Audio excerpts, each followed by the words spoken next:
बिस्मिल्लाहिर्रहमानिर्रहीम। अस्सलामु अलैकुम। पुराने वक्तों की बात है कि एक बादशाह अपने बढ़ते हुए पीठ से बहुत परेशान था। उसका मोटापा इसे एक आंखा ना भाता था। इसने एक दिन अपने वजीरों और तबीबों को बुलाकर इसके हल पे बहस की, मगर कोई नुस्खा या दवा असर ना दिखा सकी। फिर इस मुल्क के एक बहुत ही काबिल और ज़हीन तबीब को बुलाया गया। इसने सारी सूरत हाल का जायज़ा लिया और कहा कि अगर बादशाह सलामत मुझे इजाज़त दी तो मैं इल्म नजूम के ज़रिए से बता सकता हूँ कि बादशाह के लिए कौन सी दवा फ़ायदेमंद साबित हो सकेगी।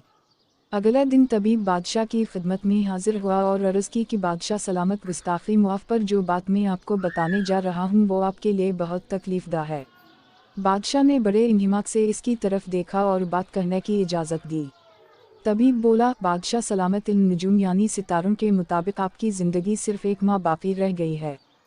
बादशाह ये सुनते ही शशदर रह गया और इसने खलवत में दिन गुजारने शुरू कर दिए। अपनी गद्दी अपने बेटे को दे दी और अपनी गुजरी हुई ज़िंदगी पर पशीमान रहने लगा। जब 25 दिन गुजर गए तो बादशाह को परेशानी और फ़करमंदी से काफ़ी कमज़ोरी लाहक हो चुकी थी। तबीब को बुलवाया गया।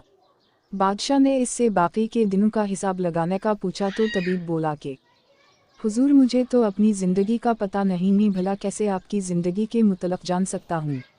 वो तो मैं फ़क्र व परेशानी को आप पे मुसल्लित करना चाहता था ताकि इस फ़क्र से आपकी चर्बी पिघल जाए और आप खाना पीना भी कम कर दें। आज देखिए आप पहले से काफ़ी दबले हो गए हैं। बादशाह तबीब के इस तरीक़ा इलाज से बड़ा मुतासिर हुआ और इसे बहुत सारा हीरे और इनामात से नवाजा। आपको अगर ये कहानी अच्छी लगी है तो इस वीडियो को लाइक किया जाए और इस तरह की मज़ीद कहानियाँ सुनने के लिए हमारी चैनल को ज़रूर सब्सक्राइब किया जाए। कहानी सुनने का शुक्रिया। मिलते हैं अगली वीडियो में, तब तक के लिए अल्लाह हाफिज़।